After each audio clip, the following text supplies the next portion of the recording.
the definition of leadership has nothing to do with such services rendered. It is just seen from the point of view of one ugliest part of greed, meaning they found themselves in power and the opportunities open to them is to steal, and when they leave power they are coming out super billionaires, and to them that is the yardstick of being identified as an elder statesman. There is no institution standing that can give you an accurate figure of the performance of the budget as far as Nigeria is concerned, because we discovered that only in Nigeria, when you conceive a policy, you equally should be seen to conceive modalities of protecting that policy to come to execution. In other countries where the institutions are standing, all you have to do is just to come up and innovate a policy and set it on, and it will begin to operate for and on behalf of the country and the people. The leadership will do little.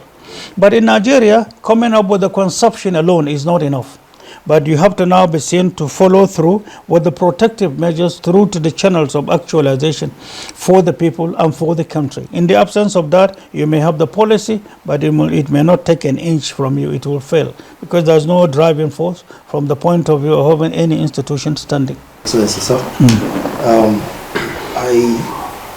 I must appreciate the fact that you mentioned religion, tribe being a problem that has divided us more than keep us together. Now that your leadership is willing to rescue this nation from the quagmire that it is, what would you be doing differently to help us use the same tribe and religion towards national development? I once talked about qualities of people stretched from across Nigeria and those in diaspora. Identification of qualities that we desire of having round pegs in round holes speaks for itself. It doesn't matter that we are squarely going to look at the membership of the party we belong to when tomorrow we are given power. It doesn't mean because I'm a Muslim, I'm going to look for Muslims only. And it doesn't mean because I'm a northerner, I'm looking for northerners to be fixed there. That is wrong. There are numerous qualities of leadership. And so many books today have talked about 17, some 20, some 21 from the little I read. But out of the experience we have had in managing Nigeria security yesterday, and out of also that feeling and that concern for this country, while I was in detention, I found time to look at Nigeria deeply. And then I was able to have built up qualities of leadership up to 46. And I'm happy that I gave one to a foreign institute that works with the London School, London University directly, and they are building of that.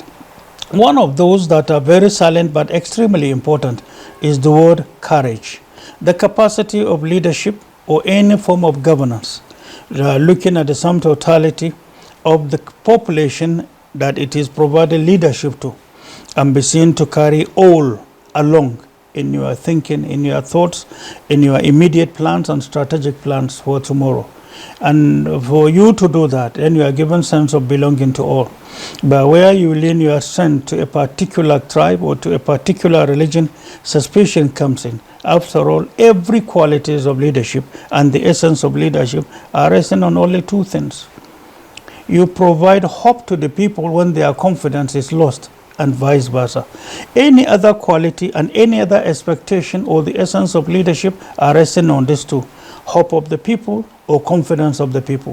When one is lost, you provide the other, and vice versa. That's the essence. So in any leader who refuses to look at leadership from this bipod, in understanding that even if the qualities of leadership are expected of a person or a government or in governance, it should be resting first of all on these two down to the remaining ones.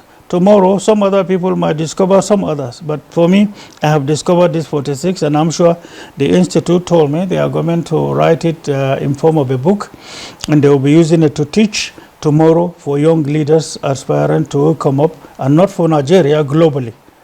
So to me, the issue of concentrating or having narrow-mindedness with leadership does not even arise. We are looking at Nigeria from a broader perspective, including those in diaspora. And where necessary, where technicalities are involved and there are expertise elsewhere around the world, we can engage such person or persons or institute to be able to help our younger ones who may also be seen to be employed or drafted into some certain areas that are extremely disturbing.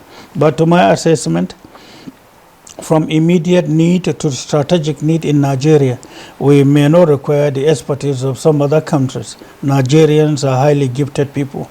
We have seen it, we practicalize it, we were part of it. I was once also seen like that in US. We were in the same class with allied countries and America in one class, but surprisingly, the allied students from numerous parts of the world became more creative, and some of us were given awards at that level. Back home into Nigeria with a commendation of us forming part of what they were doing for America and her allies. So in Nigeria, we are, as pronounced by one of the immediate past president of US, saying that Nigerians are the most productive, most creative, innovative, and most reliable in their economy and in services being rendered to America. We have them all across the world, in many parts of the world. So I am very optimistic. To me, even the most critic person in the worst opposition party ever that we shall be seen to contest with, if he has what it takes to be in position B, we shall pay for, we shall canvass for, and lure them into to serve the country. We are not sectional. The fact that we are in different parties does not mean that we are not Nigerians. It means that there is just a procedure that will allow one person to emerge as a leader of the country. So what is expected of that person is broad-mindedness, to know that Nigeria and Nigerians is or are your constituency that you should be seen to provide leadership to. So that narrow-mindedness is not part of us. And thank God, it is part of the manifesto in the Action Alliance as a party. It is also part of us. It's my principle. It is also part of our manifesto in the background and not known to the younger generations. That's what you talked about. Yes, I understand I was kept away deliberately in prison. I was a young man also when I was kept there, looking at my age. When I regained my freedom 15 years after, I still came back also playing the same roles we were playing yesterday. My investments was totally on the youth, and it started in 1984. Registration and giving them direction for national building. That I know brought me at a certain point clashing with some elders who saw me doing something differently from my calling. That's my professional calling. But then what informed me to do that was also my professional calling, where a particular neighboring country was rated as the best in terms of speedy intelligence flow and intelligence management in the world. And the secret was using the younger ones, the youth. So the president then of Togo, created what was called National Youth Rally. And so therefore, by that, it means that in every household, all the younger ones were members of the rally, where he became the grand patron in the country.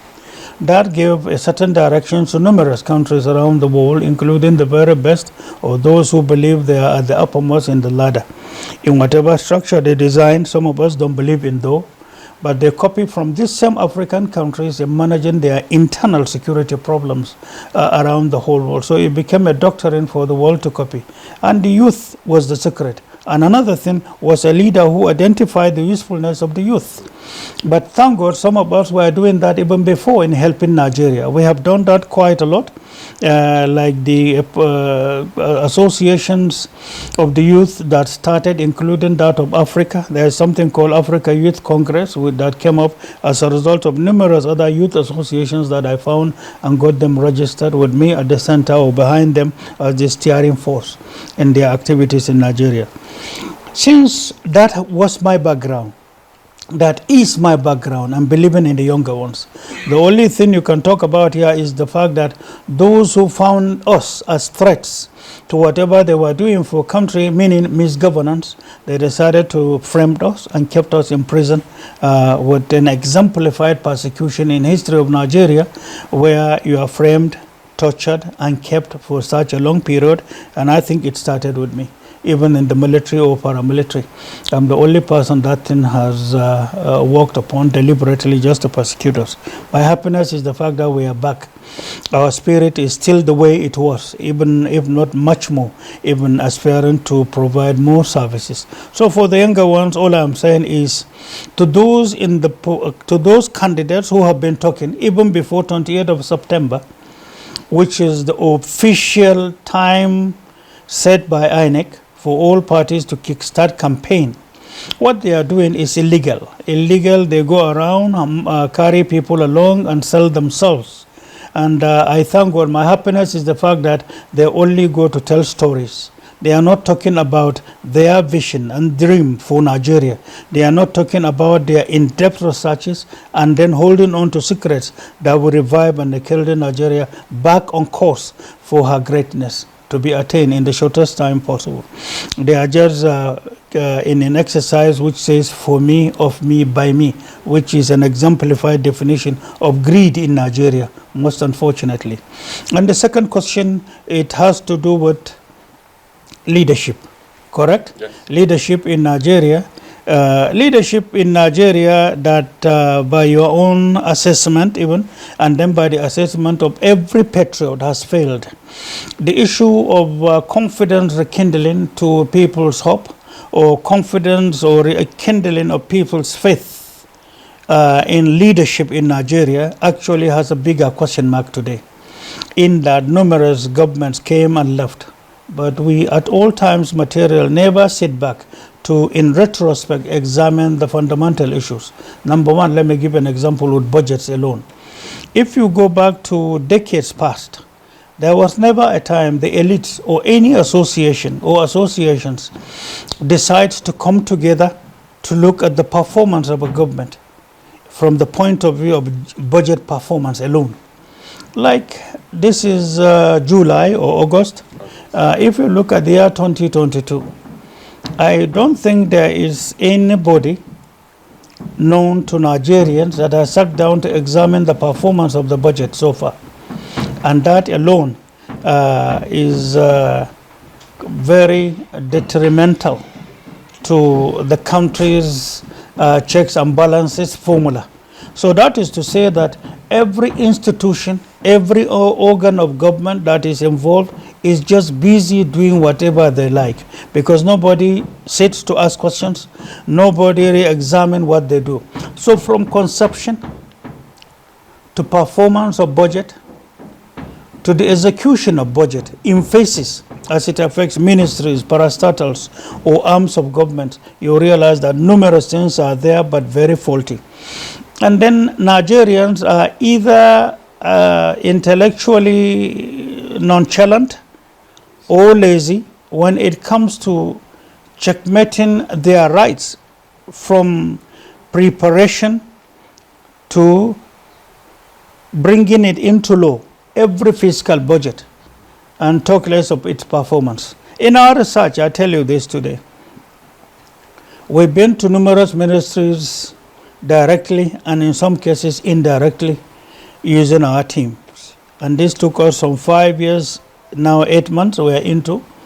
We went to numerous parastatals to look at the budget and look at the attitude of the ministry or the parastatal in seeing what they do. There are a lot of waste. And I don't think if this is the attitude that we saw, then Nigeria is just there with budget that is faulty, wrongly executed, with greed being the driving force of many.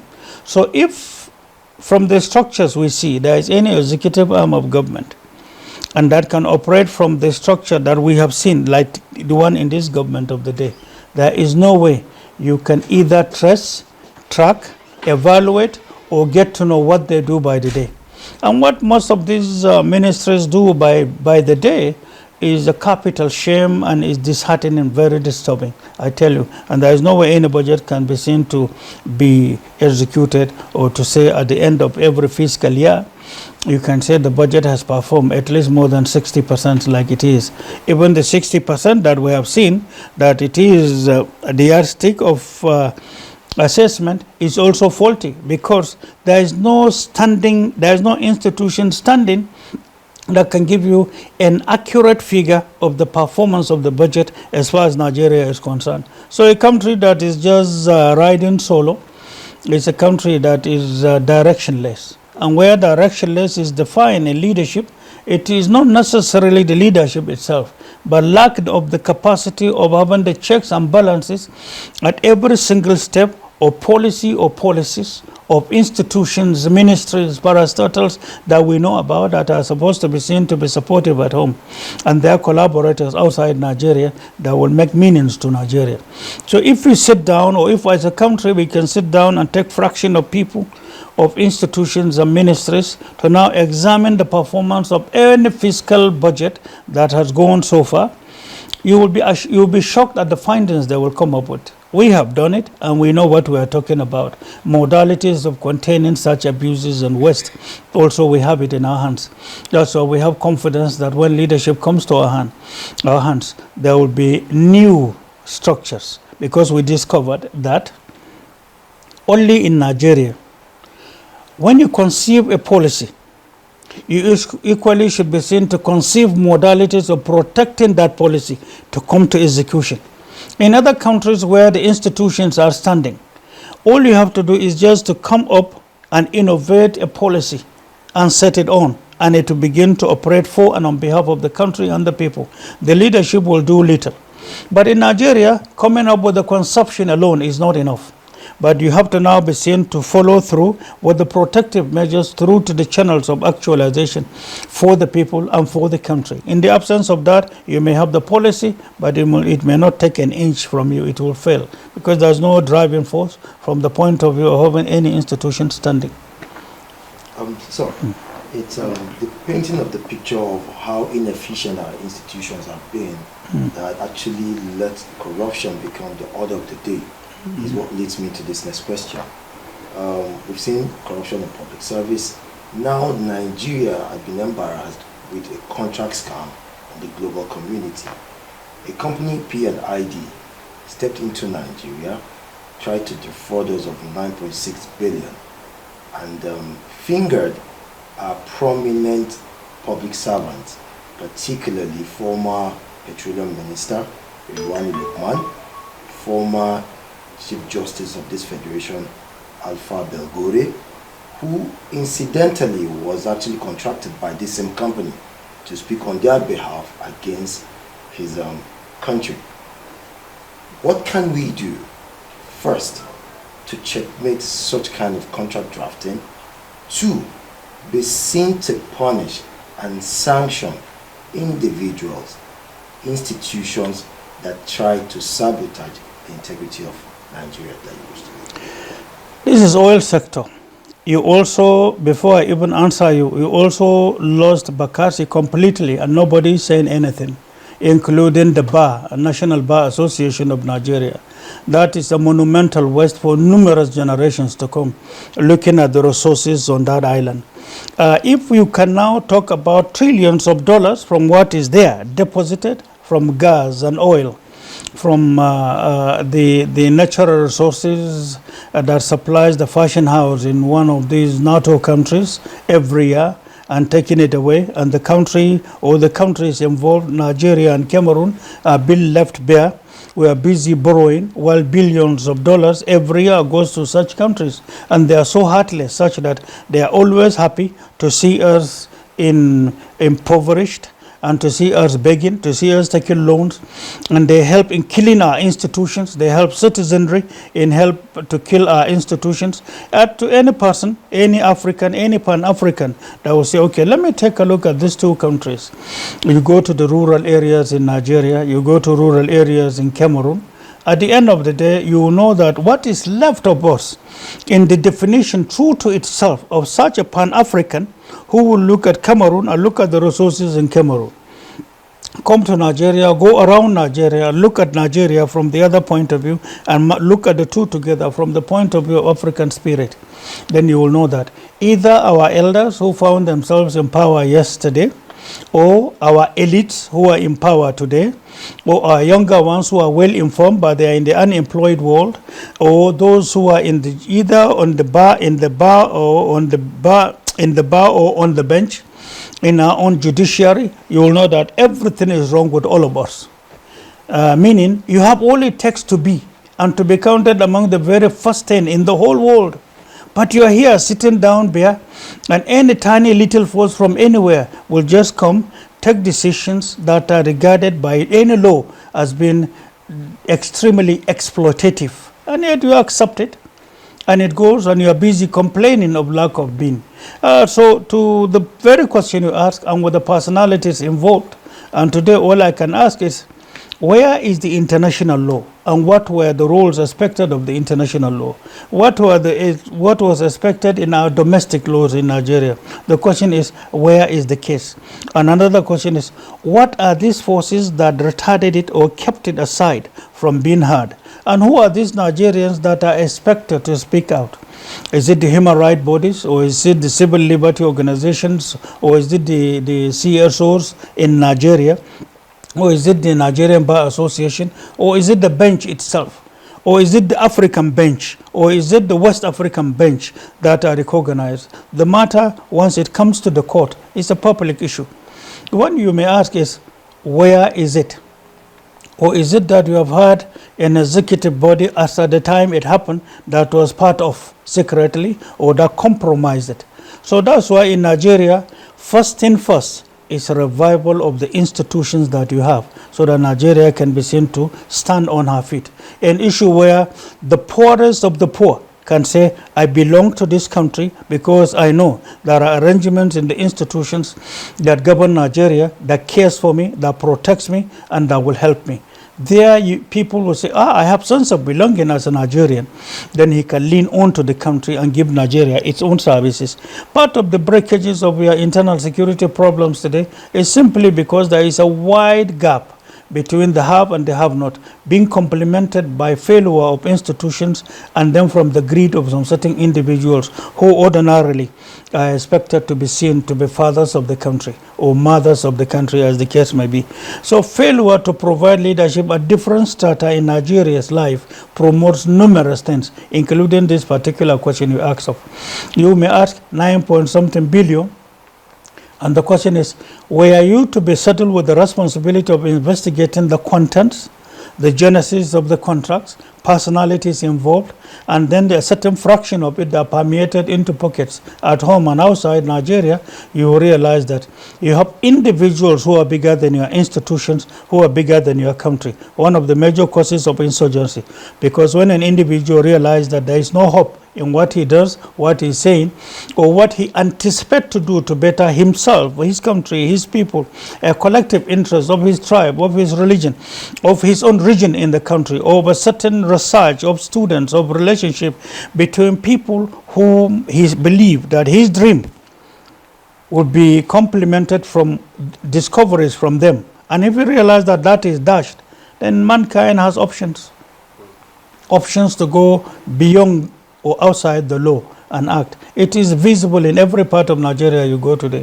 From the unemployed Nigerians, the young, vibrant, innovative, who are highly creative, who are very promising Nigerians, highly intellectual, they are there roaming our streets. When a brain from a vibrant soul that is ready to create and to innovate, and then is not being complemented, he sits and he can, anything negative comes his way, he may also be creative out of it, and that becomes a problem to the leadership to handle. And then if he sits down and realizes that he has all it takes to provide some certain innovative activities, particularly in the electronic world today, Nigerians elsewhere are doing quite a lot. And I met numerous younger ones who are ingenious and who are ready to create numerous things that will make them billionaires overnight. But in Nigeria, there are some certain people who are providing leadership in different strata, are always jealous of such innovative younger ones. And to us, part of our manifesto is to identify, to talent spot such persons and invest therefrom and giving them the opportunities to roll.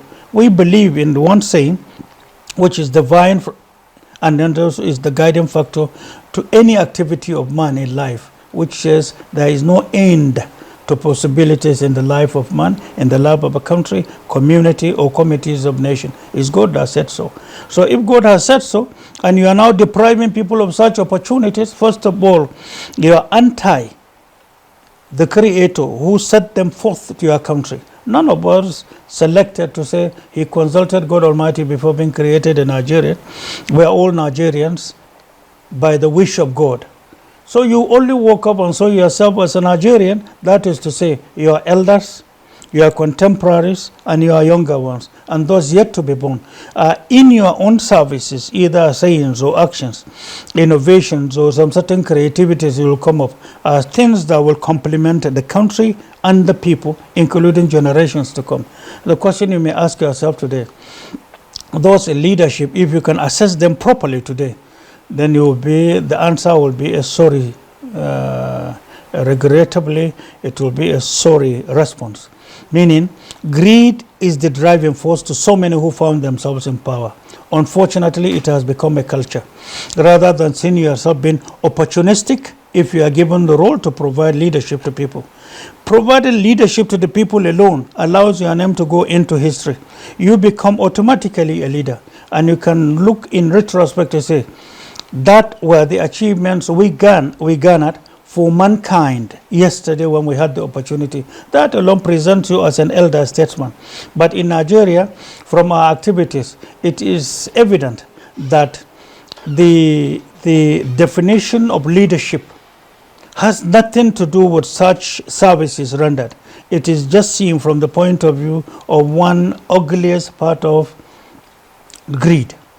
Meaning they found themselves in power and the opportunities open to them is to steal, and when they leave power they are coming out super billionaires, and to them that is the yardstick of being identified as an elder statesman. This is a reversal way of looking at issues in life. If this has been the trend in Nigeria, at least time has come to get it reversed. It might be difficult in the eyes of